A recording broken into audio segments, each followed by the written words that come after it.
Bismillahirrahmanirrahim. Assalamualaikum warahmatullahi wabarakatuh.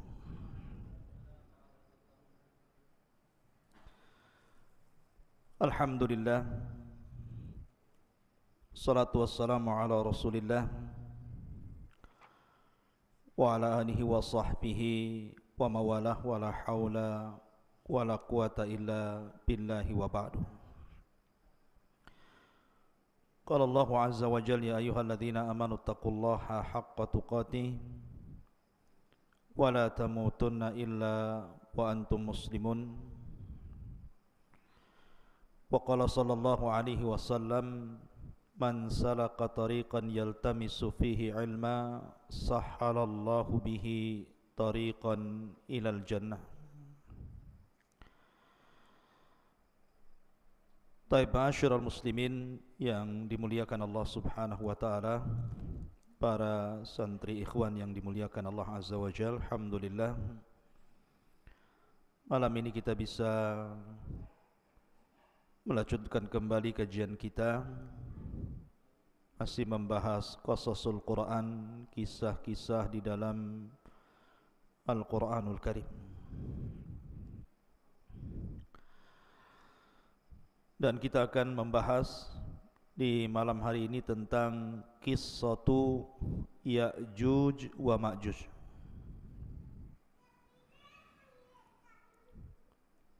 Artinya malam ini kita akan membahas satu tanda dari tanda-tanda kiamat besar. Siapa Ya'juj dan Ma'juj itu? Kemudian kapan keluarnya? Kemudian kalau keluar apa yang akan dilakukannya? Kemudian bagaimana cara menghadapinya dan juga bagaimana wafatnya? Ini yang kita akan bahas 1 jam ke depan. Di dalam surah Al-Kahfi dicantumkan di dalam ayat yang ke-92 dan seterusnya, Allah subhanahu wa ta'ala berfirman, hatta idza balagas baina saddaini wajada min dunihima qauman la yakaduna yafqahuna qawla. Ketika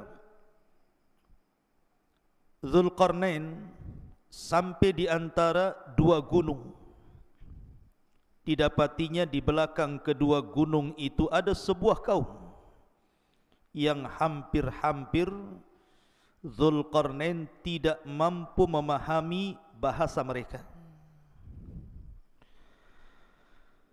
Jadi Raja Dzulqarnain ini satu di antara 4 raja yang menguasai dunia, yang 2 mukmin dan 2 kafir.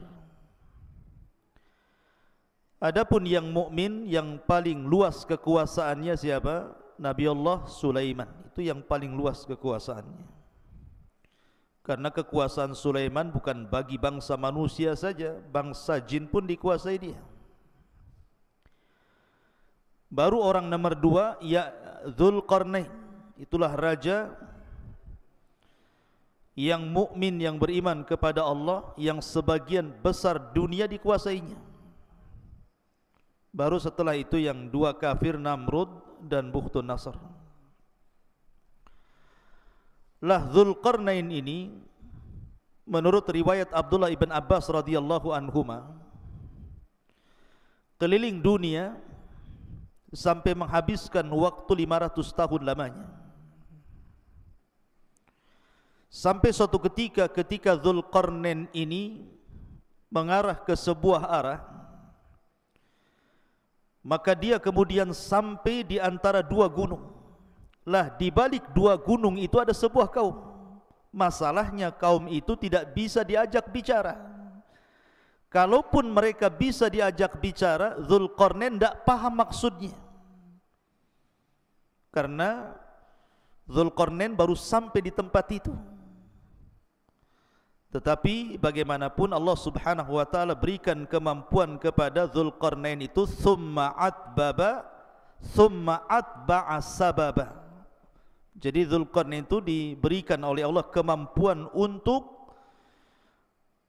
memahami apa yang menjadi sulit bagi dia menjadi mudah.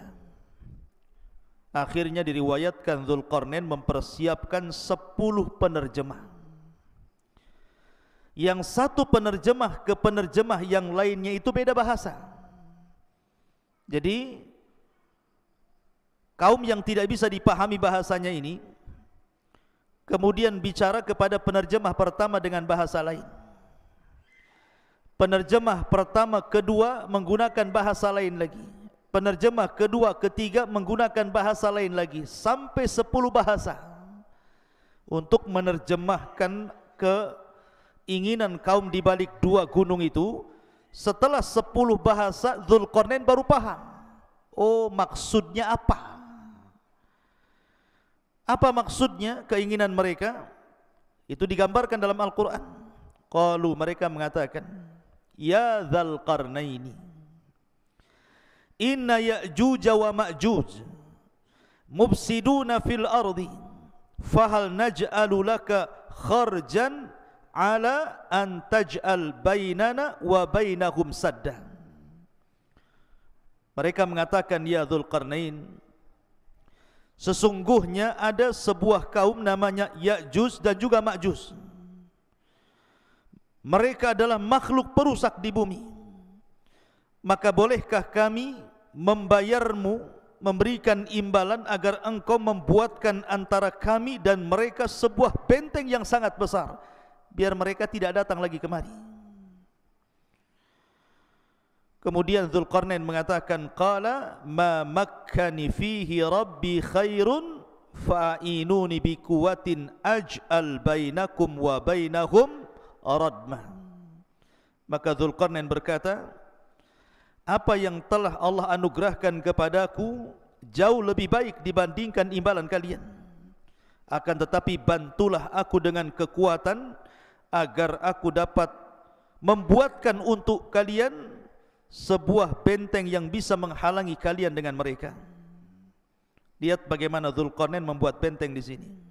Allah katakan, atuni zubural hadid, datangkan kepadaku potongan-potongan besi.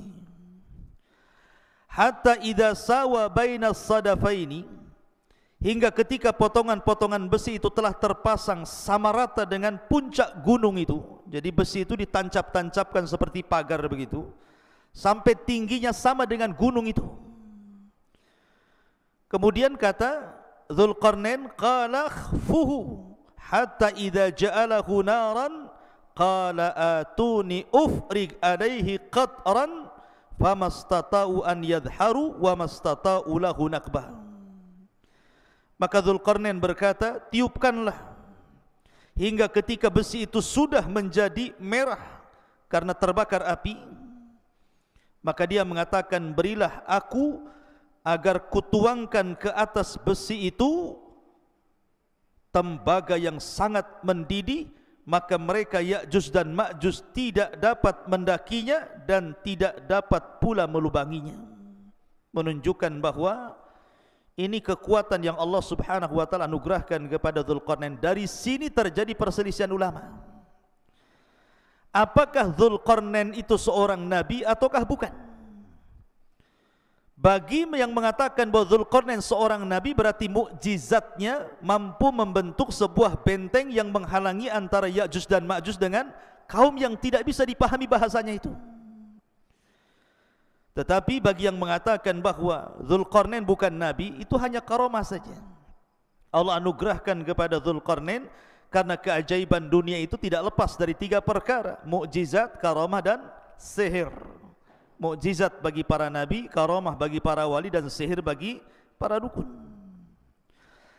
Yang ingin saya kisahkan bukan kisah Dzulqarnain, tetapi yang saya ingin kisahkan malam ini tentang siapa Ya'juj dan Ma'juj itu. Baik,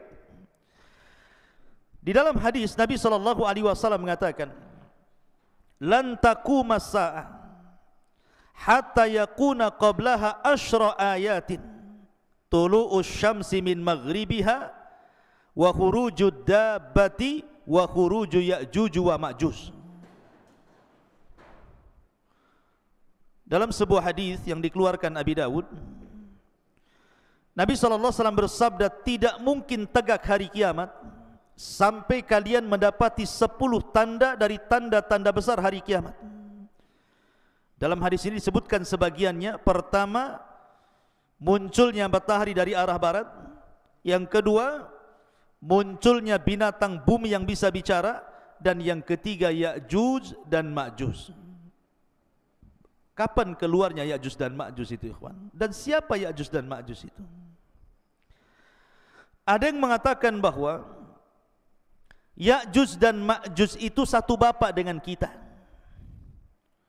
Bukan satu bapak satu ibu. Kalau saya dengan antum itu satu bapak satu ibu dari Adam dan Hawa. Tapi Ya'juj dan Ma'juj itu satu bapak saja, lain ibu dengan kita. Lalu siapa ibunya? Ada yang mengatakan bahwa suatu ketika Nabi Adam ini ihtilam, mandi ataupun mimpi basah, sehingga sampai mengeluarkan sperma. Lah spermanya Adam ini jatuh ke tanah. Rupanya karena jatuh ke tanah itulah akhirnya sperma yang menyatu dengan tanah itu tiba-tiba membentuk manusia dari tanah. Itulah yang disebut dengan Ya'juj dan Ma'juj. Jadi bapaknya Adam, ibunya tanah. Nah, itu pendapat yang pertama. Berarti Ya'juj dan Ma'juj dengan kita itu satu bapak, karena beda ibu. Kalau kita kan satu ibu satu bapak. Kalau mereka satu bapak dengan kita saja. Tapi tentu riwayat ini batil, ikhwan. Karena tidak bisa kita menetapkan sesuatu tanpa dalil. Ini cerita Israiliyat. Ya. Tetapi pendapat yang kuat bahwa Ya'juj dan Ma'juj itu satu bapak satu ibu dengan kita. Dia turunan Adam dan juga turunan Hawa. Allah Subhanahu wa taala berfirman dalam surah Al-Ankabut ayat 15, fa'anjainahu wa ashabas safinati. Kami selamatkan Nuh dan seluruh orang-orang yang ada di perahunya. Dan Allah juga mengatakan dalam surah As-Saffat ayat 77, wa ja'alna dzurriyyatahu humul baqin. Dan kami jadikan seluruh anak turunan Nuh itu yang akan hidup sampai kiamat. Dari sini bahwa Ya'juj dan Ma'juj itu secara nasab itu sampai kepada Nuh alaihi salatu wassalam.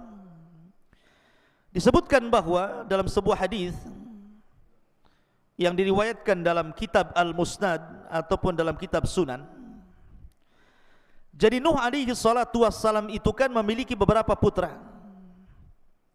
Ada 4 putra, tetapi yang satu kafir. Namanya Kan'an, itu kafir, ikut agama ibunya dan mati tenggelam. Adapun yang tersisa adalah Syam, kemudian Ham, kemudian Yafis. Itu 3 putra Nuh yang masih hidup kala itu. Yang ada di perahu Nuh itu pertama Syam, kemudian Ham, kemudian Yafis.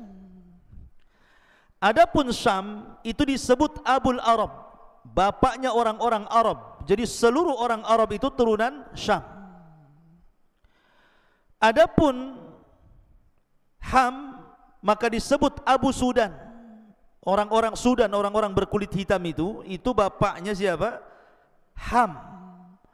Adapun Yafis itu Abu Turk, bapaknya orang-orang Turku. Bukan Turki, bukan. Turk itu adalah sebuah bangsa yang kemudian terdiri daripada beberapa bangsa-bangsa. Dan itu diisyaratkan ke bangsa Asia kayak kita ini. Itu turunan Yafis namanya. Jadi Turuk itu banyak kabilah-kabilah.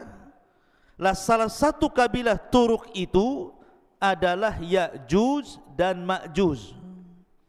Jadi Ya'juj dan Ma'juj itu turunan daripada Yafis, dan Yafis ini putra Nuh alaihi salatu wassalam, dan nasab Nuh sampai kepada Adam alaihi salatu wassalam. Dari sini jelaslah bahwa Ya'juj dan Ma'juj itu manusia sama dengan kita. Dia bukan makhluk yang menyeramkan, bukan monster, bukan apa, bukan, sama dengan kita manusia, turunan Yafis ibn Nuh alaihi salatu wassalam. Ma'asyiral muslimin yang dimuliakan Allah subhanahu wa ta'ala, bicara tentang Ya'juj dan Ma'juj tentu juga tidak lepas daripada bicara tentang Dzulqarnain tadi. Karena bagaimanapun yang memenjarakan Ya'juj dan Ma'juj itu Dzulqarnain. Sedikit saya akan jelaskan secara singkat tentang Dzulqarnain biar antum paham. Dzulqarnain ini ikhwan adalah seorang raja yang menguasai dunia. Tadi saya katakan perselisihan ulama tentang Dzulqarnain, apakah dia nabi ataukah dia bukan, bahkan ada yang mengatakan dia malaikat. Tapi pendapat ini tidak benar. Dzulqarnain manusia, tetapi diperselisihkan apakah dia nabi atau bukan, dan yang rajih dia bukan nabi. Dan Dzulqarnain itu hidup di zaman Ibrahim. Ingat, Dzulqarnain hidup di zaman Nabi Ibrahim alaihi salatu wassalam. Bahkan dikatakan oleh Ibnu Utsaimin rahimahullahu taala bahwa Dzulqarnain pernah tawaf bersama Ibrahim, dan dialah yang menjadikan Dzulqarnain itu masuk Islam. Jadi yang mendakwahkan dakwah tauhid kepada Dzulqarnain itu Nabi Ibrahim, sampai akhirnya Dzulqarnain masuk Islam, kemudian menjadi raja dunia, dan dia pernah tawaf bersama Nabi Ibrahim alaihi salatu wassalam. Ada yang mengatakan bahwa Dzulqarnain adalah Iskandar Yunan, atau disebut dengan Iskandar Al-Maqduni. Ini tidak benar. Memang Iskandar Yunan atau Iskandar Al-Maqduni yang dia punya guru namanya Aristoteles. Antum pernah dengar Aristoteles itu pendiri pemahaman filosof. Ya, kalau disebut dengan filosof Yunan itu artinya didirikan oleh Aristoteles. Nah, itu nanti ada murid-muridnya Plato dan yang lainnya. Ya. Lah Aristoteles ini seorang Yunan, dialah yang kemudian menjadi guru besarnya Iskandar Al-Maqdun atau disebut dengan Iskandar Al-Yunan. Memang di zaman itu Iskandar Al-Yunan Al-Maqdum itu menguasai dunia. Jadi banyak, setelah dia mengalahkan Persia, Romawi dan banyak bangsa-bangsa dikalahkan, sehingga orang menganggapnya dia Dzulqarnain karena menguasai barat dan timur, utara dan selatan. Sehingga sebagian orang mengatakan bahwa Dzulqarnain adalah Iskandar Al-Maqdun yang dididik oleh Aristoteles tadi dan seorang filosof Yunan. Tidak benar. Kenapa tidak benar? Pertama, dari segi zaman sudah berbeda. Dzulqarnain itu di zaman Nabi Ibrahim, sementara Aristoteles ini jauh, ya, jauh dibandingkan di zaman Nabi Ibrahim. Dia berabad-abad, dari mana enggak ketemu. Yang kedua, Dzulqarnain ini seorang muslim, orang yang bertauhid kepada Allah Azza wa Jalla, sementara Al-Iskandar Al-Maqdun atau Yunan itu kafir, sehingga enggak ketemu. Dari segi agama saja tidak ketemu. Maka Dzulqarnain ya Dzulqarnain, orangnya lain. Kemudian Iskandar Al-Yunan atau Al-Maqdun ya Iskandar Al-Maqdun, lain lagi. Maka jangan disamakan, itu dua orang yang berbeda. Intinya bahwa Dzulqarnain adalah seorang raja, seorang muslim, masuk Islam di tangan Nabi Ibrahim alaihi salatu wassalam, kemudian menjadi raja dan menguasai dunia. Lah di zamannya inilah Ya'juj dan Ma'juj kemudian dibenteng oleh dia sehingga tidak bisa keluar. Adapun tentang sifat Ya'juj dan Ma'juj itu, bagaimana bentuknya sebenarnya? Ibnu Hajar rahimahullahu ta'ala menyebutkan beberapa pendapat para ulama tentang bentuk fisiknya Ya'juj dan Ma'juj itu. Kata beliau bahwa ada sebagian orang mengatakan bahwa Ya'juj dan Ma'juj itu badannya seperti syajaratil aruz, seperti pohon aruz. Pohon aruz itu berada di Syam atau tepatnya di Lubnan sana, di Libanon. Itu banyak pohon aruz, itu tinggi sekali. Ya. Jadi pohon aruz itu sangat tinggi sekali, sampai dijelaskan tingginya itu ishruna wa mi'ata dhirah, 120 hasta. Satu hasta segini. Kalau 120 hasta, Kalau 120 bagi 2 berapa? 60. Berarti 60 meter. Karena satu hasta itu setengah meter. Berarti tingginya Ya'juj dan Ma'juj itu 60 meter. Masjid ini saja baru 10 meter. Berarti 6 kali tingginya masjid ini. Berarti tinggi sekali Ya'juj dan Ma'juj itu. Raksasa kan begitu ya. Ini satu pendapat. Jadi Ya'juj dan Ma'juj itu setinggi itu karena dimisalkan dengan pohon aruz yang ada di Syam, di Lubnan sana. Ini satu pendapat. Pendapat yang kedua bahwa Ya'juj dan Ma'juj itu simfun arba'atu adru fi arba'ati adru. Satu dhira, satu hasta. Jadi dia tingginya 4 hasta, lebarnya 4 hasta. Nah, jadi kotak itu jadinya. Ya. Jadi bentuk Ya'juj dan Ma'juj itu 2 meter tingginya, kemudian panjangnya juga 2 meter, lebarnya 2 meter, tingginya 2 meter. Jadi kayak kardus jadinya. Ya. Jadi itu ada juga yang mengatakan Ya'juj dan Ma'juj itu seperti itu. Kemudian juga ada yang berpendapat simfun yaftarishuna adhanahum wa yaltahifuna bil ukhra. Jadi Ya'juj dan Ma'juj itu punya telinga besar sekali.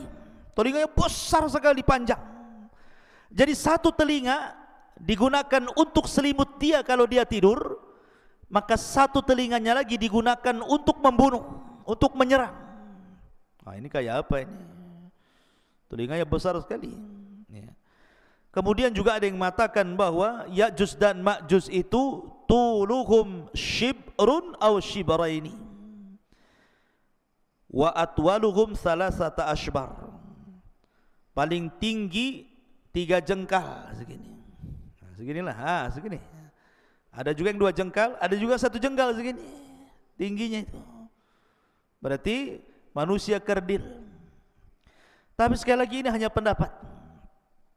Tidak didasari dalil-dalil sama sekali, ini hanya dinukilkan dari kisah Israiliyat. Jadi Al-Hafidh Ibnu Hajar menukilkan pendapat tentang bentuk Ya'juj dan Ma'juj ini adalah semuanya riwayat dhaifah, tidak ada yang sahih. Lalu yang sahih seperti apa? Yang sahih diriwayatkan dalam sebuah hadis dari Ibnu Harmalah, dari bibinya, yang diriwayatkan oleh Imam Ahmad dalam musnadnya. Ini bentuk fisik asli yang sahih ini. Disebutkan dalam sebuah hadis, khataba Rasul sallallahu alaihi wasallam wa huwa asibu isba'ahu min ladghati aqrabin. Rasul sallallahu alaihi wasallam berkhutbah dalam keadaan jarinya tersengat kalajengking. Kemudian beliau mengatakan, innakum taquluna la aduwa wa innakum la tazaluna tuqatiluna aduwan hatta ya'tiya Ya'juj wa Ma'juj iradul wujuh sigharul uyun syuhbus syi'af min kulli hadhabin yansilun ka'anna wujuhahum al-mujanal mutraqatu. Kata Nabi SAW, kalian mengatakan tidak ada musuh lagi, padahal sesungguhnya kalian akan terus memerangi musuh sampai datangnya sebuah kaum yang namanya Ya'juj dan Ma'juj. Siapa mereka? Mereka adalah lebar mukanya, kecil matanya alias sipit, warna putih di rambut atasnya. Mereka mengalir dari tempat-tempat yang tinggi, seakan-akan wajah mereka persis seperti perisai perang. Artinya bahwa Ya'juj dan Ma'juj itu kalau kita kelompokkan satu dunia ini, orang-orang yang mirip dengan Ya'juj dan Ma'juj itu berdasarkan hadis Imam Ahmad ini mengisyaratkan ke mana? Ke bangsa Cina. Ke bangsa Cina kan. Kita ini orang-orang Asia itu kan matanya sipit, bulat, pendek gitu ya. Orang-orang kayak orang-orang Mongol gitu ya. Ya, jadi Ya'juj dan Ma'juj itu disyaratkan kepada bangsa-bangsa Cina. Tapi bukan berarti kemudian Ya'juj dan Ma'juj itu Cina, tidak ada. Bukan, orang Cina bukan Ya'juj dan Ma'juj. Maksudnya fisiknya persis seperti mereka. Seperti orang Cina. Kalau Noval ini tidak seperti orang Cina, orang Bangla ini. Ya. Jadi Ya'juj dan Ma'juj itu seperti orang Cina, maksudnya fisiknya, tapi bukan berarti Cina itu Ya'juj Ma'juj, tidak. Karena ada yang berpendapat bahwa Ya'juj Ma'juj itu Cina, bukan. Kemudian benteng yang dibangun Dzulqarnain itu tembok Cina. Ya, enggak nyambung, ikhwan. Jaka sembung enggak nyambung. Kenapa? Karena tadi saya sudah jelaskan ayatnya kan, bahwa temboknya Dzulqarnain itu terbuat dari besi, kemudian dilumuri tembaga. Nah, tembok Cina dari mana? Dari tembok, dari batu bata aja disusun. Yang kedua, tembok Cina pernah roboh sebagiannya. Kalaupun seandainya dirudal itu bisa roboh, tapi bentengnya Ya'juj dan Ma'juj tidak bisa, kuat sekali. Dan itu berdasarkan Al-Quran dan juga hadis Nabi SAW, tidak mungkin roboh benteng itu kecuali Allah izinkan roboh. Jadi tidak ada kaitan benteng Cina dengan bentengnya Dzulqarnain atau Ya'juj dan Ma'juj dengan orang Cina, enggak ada kaitan di situ. Ya'juj dan Ma'juj lain, benteng Cina juga lain, bukan benteng Ya'juj dan Ma'juj. Ya. Secara fisik ya persis gitu saja. Ya. Ma'asyiral muslimin yang dimuliakan Allah Subhanahu wa taala. Kemudian dari segi jumlah mereka kan sekarang terkurung, ikhwan, karena ada yang mengatakan di balik benteng ini di mana? Apakah dalam tanah, di gua-gua, di gorong-gorong gitu ya, atau di dalam dasar lautan, atau di atas bumi, wallahu alam. Tetapi lihat bagaimana Allah Subhanahu wa taala gambarkan betapa banyaknya mereka. Nabi SAW bersabda dalam hadis Abi Sa'id Al-Khudri radhiyallahu an. Nabi SAW mengatakan, yaqulullah, berarti di sini hadis qudsi ya, Allah berfirman, ya Adam, wahai Adam. Jadi suatu ketika Allah akan memanggil Nabi Adam. Kemudian Adam mengatakan, labbaika wa sa'daika wal khairu fi yadaik. Kata Adam, labbaik, ku sambut panggilanmu ya Rabb dengan senang hati dan kebaikan semua di tanganmu ya Rabb. Fayaqul, maka Allah berfirman, akhrij ba'than nar. Wahai Adam, keluarkan pasukan penghuni neraka. Adam, keluarkan pasukan penghuni neraka. Kemudian dia mengatakan, inna kulla alfi tis'a mi'atin wa tis'atan wa tis'ina fa indahu yashibus saghir wa tada'u kullu dhati hamlin hamlaha wa taran nasa sukara wa ma hum bisukara walakinna adzaballahi syadid. Qalu ya Rasulullah wa ayyuna dhalikal wahid? Qala abshiru fa inna minkum rajulan wa min Ya'juj wa Ma'juj alfa. Perhatikan. Kemudian kemudian Allah berfirman kepada Adam, keluarkan pasukan penghuni neraka. Adam bertanya, apa pasukan penghuni neraka itu ya Rabb? Maka Allah mengatakan, mereka dari setiap 1000 orang 999 orang. Jadi perbandingan kita dengan Ya'juj dan Ma'juj itu, jadi kalau ada 1000 orang, maka satu kita 999 Ya'juj dan Ma'juj. Anda bisa bayangkan bandingannya itu. Jadi kalau antum di sini ada 20 orang, dibandingkan dengan Ya'juj dan Ma'juj, setiap satu orang bandingannya 999. Berarti jumlah mereka banyak. Jadi kalau antum melawan Ya'juj dan Ma'juj, antum satu orang melawan 999 Ya'juj dan Ma'juj. Kira-kira menang enggak tuh? Antum satu orang lawan satu orang aja kalah antum. Ini 999, bonyok lah. Banyak jumlahnya kan. Macam mana cara melawannya ini? Sekian banyaknya itu kan. Kemudian Allah berfirman, membacakan ayat Al-Quran setelah menyebutkan mereka dari setiap 1000 orang 999 orang. Ketika itu anak kecil menjadi beruban, setiap yang hamil melahirkan apa yang dikandungnya, dan kamu lihat orang-orang seakan-akan mabuk padahal mereka tidak mabuk, tetapi karena azab Allah yang sangat keras. Para sahabat bertanya, Rasul, siapa yang satu itu? Maka Nabi SAW mengatakan, bergembiralah, sesungguhnya penghuni neraka itu satu di antara kalian, dan Ya'juj dan Ma'juj 1000 dari mereka. Artinya dari 1000 orang itu satu di antara kita, 999 dari mereka. Menunjukkan penghuni neraka banyak sekali. Karena dari Ya'juj dan Ma'juj saja bandingannya 1 banding 999 jiwa gitu ya. Maka dari hadis ini ada beberapa faedah. Pertama, Ya'juj dan Ma'juj calon penghuni neraka. Yang kedua, jumlah mereka besar. Dan yang ketiga, mereka adalah turunan Adam alaihi salatu wassalam.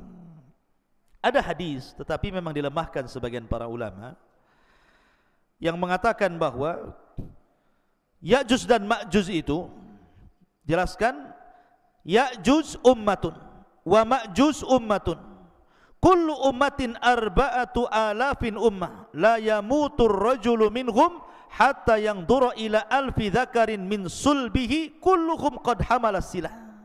Jadi ada hadis yang mengatakan satu orang Ya'juj dan Ma'juj itu tidak akan mati. Tidak akan mati sampai dia melahirkan anak cucunya, sampai jumlah mereka itu 1000 orang. Baru mereka mati. Jadi kalau Ya'juj dan Ma'juj ini mati, pasti sudah memiliki anak cucu dan jumlahnya 1000 orang, dan mereka sudah siap berperang dengan senjata mereka. Tapi hadis ini lemah ya. Tapi masyhur dalam kisah-kisah Ya'juj dan Ma'juj kalau dijelaskan oleh para ulama. Taib, sekarang pertanyaannya, ada di mana Ya'juj dan Ma'juj itu sebenarnya? Karena di masa Khalifah Abbasiyah, di masa Khalifah Abbasiyah ketika itu yang memimpin siapa? Al-Wathiq. Jadi para khalifah di zaman itu berusaha mencari-cari tahu di mana sih letak Ya'juj dan Ma'juj itu, ada di mana sebenarnya? Ada di hutan Jabal Uhud kah? Ada di mana kah? Kita tidak tahu. Tapi yang jelas bahwa khalifah-khalifah di zaman dulu itu berusaha mencari tempat di mana Ya'juj dan Ma'juj itu. Lah salah satunya Khalifah Abbasiyah Al-Wathiq mengirim sebuah pasukan besar, kemudian mereka berjalan dari negeri ke negeri, dari daerah ke daerah, dari desa ke desa, dari lembah ke lembah, dari bukit ke bukit, padang pasir ke padang pasir, sampai akhirnya mereka sampai di sebuah benteng yang sangat kokoh. Dan itu disebutkan oleh Imam Ibnu Katsir dalam kitabnya. Jadi pasukan Al-Wathiq Khalifah Abbas ini berhasil menemukan benteng itu. Benteng itu sangat kokoh sekali. Karena ketika itu Khalifah Al-Wathiq bermimpi bahwa terjadi keretakan benteng itu dalam mimpinya, makanya dia kirim pasukan untuk mencari benteng itu, dan ketemu. Rupanya benteng yang sangat kokoh sekali, yang sangat tinggi sekali, yang tidak bisa diretakkan sama sekali. Akhirnya kemudian mereka pun menyisihkan pasukan mereka untuk menjaga benteng itu, kemudian pulang. Memang kisah ini Ibnu Katsir tidak menyebutkan sanadnya, tetapi beliau menyebutkan seperti itu. Cuman letaknya di mana masalahnya? Ya. Lah dari sini ikhwatu fiddin muliakan Allah Azza wa Jalla, sebagian ulama mengatakan bahwa Ya'juj dan Ma'juj itu terletak di antara dua lautan yang disebut dengan lautan Aswad, lautan hitam, dan lautan Qazwin. Namanya lautan Qazwin dan lautan hitam, di tengah-tengahnya. Ada juga yang mengatakan seperti yang dikatakan oleh Al-Imam At-Tabari, Al-Imam At-Tabari rahimahullahu taala, bahwa letak Ya'juj atau bentengnya Dzulqarnain yang dibaliknya itu ada Ya'juj dan Ma'juj, itu baina Armenia wa Adribijan walakin lam yasil ahadun ila dzalik. Kata At-Tabari mengatakan bahwa letak benteng Dzulqarnain atau letak Ya'juj dan Ma'juj itu ada di antara Armenia dan Adribijan. Antara Armenia dan Adribijan, mungkin kalau sekarang mungkin dekat Georgia namanya, Georgia gitu ya. Di sekitar Georgia sana. Nah, sekitar itulah. Mungkin dari Cina itu ke arah mana tuh? Ke arah selatan ke utara gitu ya. Nah, sekitar itu. Tapi yang jelas tidak ada satupun orang yang sampai ke situ. Adapun kisah Ibnu Katsir tentang delegasi Khalifah Abbasiyah Al-Wathiq ini wallahu alam, karena tidak bersanad masalahnya. Tapi yang jelas kita yakini bahwa Ya'juj dan Ma'juj itu ada di balik benteng Dzulqarnain. Kapan keluarnya? Wallahu alam, karena itu tanda dari tanda-tanda kiamat besar. Sekarang bagaimana keluarnya? Bagaimana cara keluarnya? Ma'asyiral muslimin yang dimuliakan Allah Azza wa Jalla, saya akan runut satu tanda kiamat sebelum keluarnya Ya'juj dan Ma'juj. Kita tahu bahwa sebelum keluarnya Ya'juj dan Ma'juj itu dari tanda-tanda kiamat besar adalah keluar Dajjal. Dajjal dulu ya. Dajjal dulu keluar, baru kemudian Ya'juj dan Ma'juj. Jadi Dajjal ini fitnahnya adalah fitnah agama. Jadi Dajjal itu fitnahnya fitnah agama. Fitnah agama artinya bahwa Dajjal ini sama sekali tidak merusak seperti Ya'juj dan Ma'juj. Memang murni fitnah agama. Tidak ada kaitan dengan Ya'juj dan Ma'juj. Ya. Lah, kemudian Allah Subhanahu wa ta'ala takdirkan turun Isa bin Maryam kemudian membunuh Dajjal. Lah ketika Isa bin Maryam telah membunuh Dajjal inilah baru kemudian muncul Ya'juj dan Ma'juj. Lah ketika itu Allah Subhanahu wa ta'ala memerintahkan Isa untuk sembunyi, karena kalau melawan tidak akan sanggup. Karena Rasul yang mengatakan kaum ini tidak bisa diperangi, bukan tidak bisa dibunuh, tidak bisa diperangi karena jumlahnya banyak masalahnya. Tadi saya katakan kalau antum melawan Ya'juj dan Ma'juj berarti satu dari antum melawan 999. Macam mana cara membunuhnya? Yang ada kita yang dibunuh mereka gitu ya. Makanya karena saking banyak jumlahnya itulah, makanya Rasul sallallahu alaihi wasallam bersabda bahwa kaum ini tidak bisa diperangi. Makanya kenapa Allah Subhanahu wa ta'ala merintahkan Isa untuk membawa pasukan kaum muslimin sembunyi di Bukit Tur. Enggak usah dilayan. Kalau kau maksa perang pasti kalah. Ya. Akhirnya kemudian Isa hanya bertawakal kepada Allah Azza wa Jal, sampai akhirnya mereka kelaparan di bukit itu sampai kepala kerbau jauh lebih berharga dibandingkan emas dan perak. Karena mereka enggak bisa keluar. Dikepung. Saking banyaknya Ya'juj dan Ma'juj itu. Lah dari sini ikhwatu fillah muliakan Allah Azza wa Jalla, Allah Subhanahu wa taala berfirman, ataupun hadis Nabi sallallahu alaihi wasallam dari Sam'an, dari Nawas ibn Sam'an, id auhallahu ila Isa, Allah Subhanahu wa taala mewahyukan kepada Isa bin Maryam, inni qad akhrajtu ibadan li la yadani li ahadin biqitalihim faharriz ibadi ila tur. Sesungguhnya aku mengeluarkan hamba-hambaku yang tidak ada kemampuan bagi seorang pun untuk memeranginya. Biarkanlah mereka hamba-hambaku menuju Tur. Jangan dilayan Ya'juj dan Ma'juj itu. Wa yab'atsullahu Ya'juj wa Ma'juj wa hum min kulli hadabin yansirun. Maka Allah Subhanahu wa taala mengeluarkan Ya'juj dan Ma'juj, mereka mengalir dari setiap ketinggian seperti bah api saking banyaknya. Fayamurru wa awailuhum ala buhairati tabariyah fayashrabun ma fiha wa yamurru akhiruhum fayaquluna laqad kana bihadhihi marratan ma. Kemudian mereka melewati danau Tabariyah. Jadi satu kloter Ya'juj dan Ma'juj yang baru keluar dari benteng itu sampai di danau Tabariyah. Lah benteng Ya'juj dan Ma'juj itu kan sudah retak tuh. Rasulullah sallallahu alaihi wasallam di zamannya saja ada bolongan seperti ini bentengnya. Jadi musuh itu bisa ngeker tuh dari dalam tuh. Jadi apa yang di luar dikeker gitu ya. Tapi tidak bisa keluar. Jadi kelompok yang pertama keluar itu mereka melintasi sebuah danau yang disebut dengan Danau Tiberias. Danau Tabariyah dalam bahasa Arab, dalam bahasa kita Tiberias itu. Mereka minum sampai kering, tidak ada sisa air itu. Padahal baru sedikit itu yang keluar. Kemudian kloter yang kedua datang dan mengatakan, sungguh dulu di sini banyak airnya. Kenapa? Kemana air ini? Padahal sudah diminum oleh kloter pertama. Saking banyaknya, bayangkan. Minum pun semuanya diminum dia. Lewat danau diminum dia, lewat got diminum dia, semua diminum dia. Karena mereka enggak pernah melihat air seperti itu kan. Mereka terbenteng dalam benteng. Kemudian qalu, aduh, Bang Karim ini ganggu saja nih. Qalu, mereka mengatakan, ya dzal qarnaini inna Ya'juj wa Ma'juj mufsiduna fil ardi fahal naj'alu laka kharjan ala an taj'al bainana wa bainahum sadda. Kemudian Dzulqarnain mengatakan, sesungguhnya Ya'juj dan Ma'juj mereka perusak di permukaan bumi.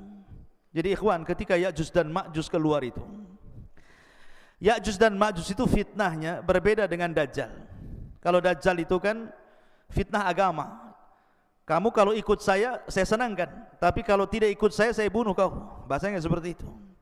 Ataupun mungkin fitnah yang lain, fitnah dabatul ar gitu ya, fitnah binatang yang melata dari perut bumi, tugasnya stempel saja, mukmin kafir gitu. Tapi Ya'juj dan Ma'juj ini memang asli merusak, tidak ada hubung kait dengan agama. Pokoknya keluar saja, dia dibantainya semua orang yang di luarasnya. Lihat pohon ditebang, lihat bangunan dirobohkan, lihat air disedot airnya, lihat lautan habis dimakannya. Pokoknya semua yang ada di depannya dihancurkan dan tidak dibangun lagi. Jadi tugasnya yang merusak saja. Semua dirusak, hutan dirusak, bangunan dirusak, orang dibantai. Bahkan ada yang mengatakan bahwa kalau dia membunuh di luarasnya, bukan hanya dibunuh, dimakan bangkainya. Jadi mereka itu kanibal, memakan, bahkan sesama mereka pun mereka memakan. Bagi mamanya Ya'juj dan Ma'juj meninggal salah satu di antara mereka, dimakan jasadnya. Sampai seperti itu gitu ya kerusakannya. Jadi ngeri gitu ya Ya'juj dan Ma'juj itu. Makanya wajar kalau seandainya tidak ada satupun ras di luar Ya'juj dan Ma'juj, kecuali mereka akan dibantai, dibunuh, dimakan. Kecuali yang sembunyi, mereka selamat. Kalau enggak sembunyi, mereka tidak selamat. Makanya kemudian Ya'juj dan Ma'juj ini mereka akan terus menyerang di luarasnya, akan keliling dunia, akan membantai ke desa-desa, ke kota-kota, ke daerah-daerah, ke kutub-kutub. Mereka akan meluas di mana-mana. Sampai ketika mereka sudah puas karena merasa sudah tidak ada lagi yang diserang, sombong mereka. Kesombongan itulah sampai kemudian mereka mengatakan, qatalna man fil ardi sanaqtuluhu man fis sama, katanya. Kami sudah membantai orang-orang yang di bumi, sekarang yang di langit ku bantai juga, katanya. Lihat, dia mau membantai orang-orang yang di langit, malaikat. Bumi ini kecil ikhwan, dibandingkan dengan langit, kata Nabi SAW, seperti kita punya cincin dilempar ke padang pasir. Bumi itu cincinnya, padang pasir itu langitnya. Apalagi panah tombak kecil-kecil lagi kan gitu ya. Kemudian dilemparkan ke bumi, macam mana coba? Cincin dilempar ke padang pasir. Lah, bumi ini cincinnya, langit di padang pasirnya. Kemudian mereka melempar tombak, melempar tanah ke langit, panah-panah ke langit. Kemudian mereka ditipu oleh Allah. Wa yakiduna kaida. Tiba-tiba Allah sedot itu panah sama tombak itu sampai keluar jalur awan, sampai gak kelihatan ya. Kemudian setelah tombak dan panah mereka itu menembus awan-awan, tiba-tiba kemudian dibalikan lagi sama Allah.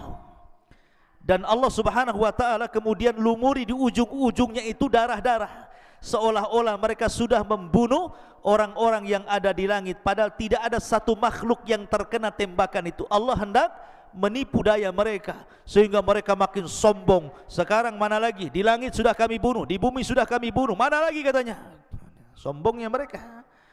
Dari itulah maka akhirnya Allah Subhanahu wa ta'ala, al jaza'u min jinsil amal, mulai Allah membalas perbuatan mereka.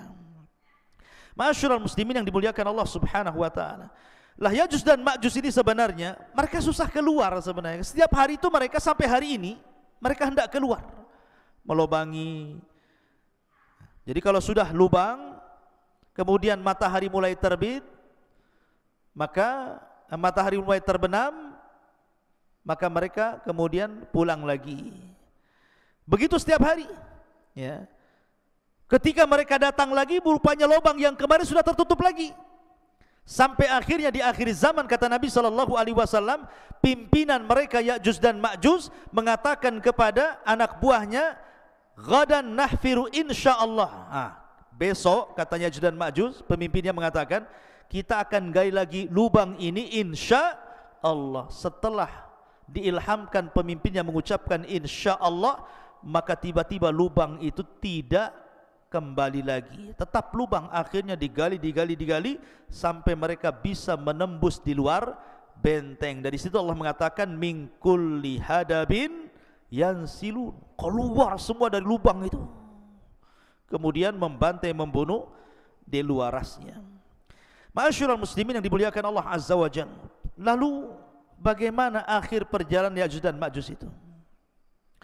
Jadi ketika Ya'juj dan Ma'juj itu sudah membantai semua di luar rasnya, manusia-manusia di luar rasnya, kecuali yang selamat ya, tadi Isa dan para pengikutnya yang ada di Bukit Tur, dan orang-orang yang sembunyi entah di mana, entah berantah, yang penting mereka selamat. Maka Isa melihat kerusakan itu kemudian berdoa kepada Allah agar Allah menghancurkan mereka. Dari sini Allah Subhanahu wa taala kemudian mengutus apa? Naghaf. Apa naghaf? Naghaf itu semacam ulat. Lihat bagaimana kalau Allah menghancurkan sebuah kaum tidak perlu ngirim buaya, apalagi buaya darat ya. Jadi cukup dikirim ulat saja, tidak perlu mengirim harimau, cukup ulat. Jadi ketika Ya'juj dan Ma'juj itu sedang tertidur, semuanya tertidur, istirahat, tiba-tiba Allah kirim ulat banyak sekali, di mana-mana ada ulat. Rupanya ulat itu berjalan ke belakang sampai di tengkuknya.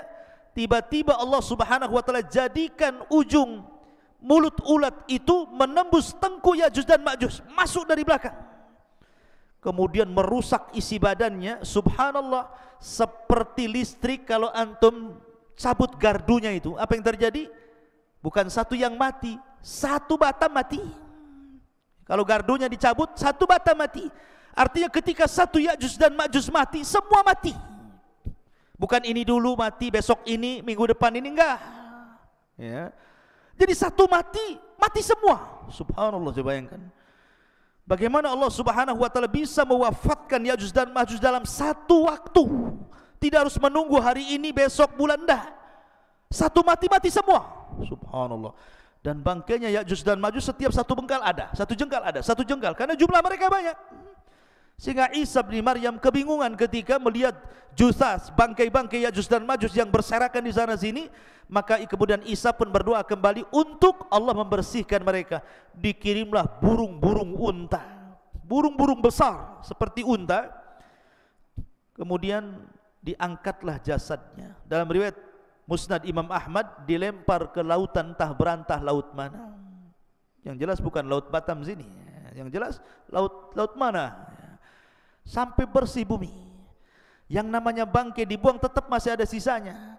Maka Isa berdoa lagi agar betul-betul Allah Subhanahu wa taala membersihkan bumi. Maka Allah kirimkan hujan, sampai hujan ini membuat banjir, sehingga sisa-sisa Ya'juj dan Ma'juj masuk ke sungai-sungai, masuk ke solokan, masuk ke laut-lautan. Akhirnya betul-betul bersih bumi. Allah kembalikan bumi seperti di zaman Adam. Pohonnya besar-besar, sampai pohon delima, satu buah, satu kampung bisa masuk ke cangkangnya. Bisa bayangkan, pohonnya besar, satu buah delima, itu kalau dibelah, satu kampung bisa masuk ke cangkangnya itu, sambil makan di dalam. Kalau delima sekarang segede gini, sudah kecut lagi, kecil gini. Jadi nanti di akhir zaman itu delima itu, ruman itu besar sekali, ya, bisa puluhan masuk di situ. Karena Allah suburkan kembali sebagaimana di zaman ketika awal bumi dihidupkan, subur. Dari sini akhirnya Isa bin Maryam mulai membawa pasukan Imam Mahdi yang sudah meninggal, memimpin dunia, mematahkan salib, kemudian membunuh babi, kemudian menegakkan keadilan. Bagi yang tidak mau ikut syariat Islam maka akan dibantai, bagi yang ikut maka selamat. Sampai akhirnya Isa pun haji.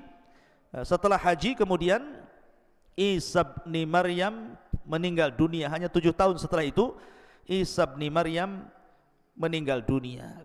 Nah, itu diantara kisah Ya'juj dan Ma'juj yang disebutkan dalam surah Al-Kahfi. Wallahu a'lam, mudah-mudahan ada manfaatnya sebagai pengetahuan. Subhanakallahumma bihamdika asyhadu an la ilaha illa anta astaghfiruka wa atubu ilaik.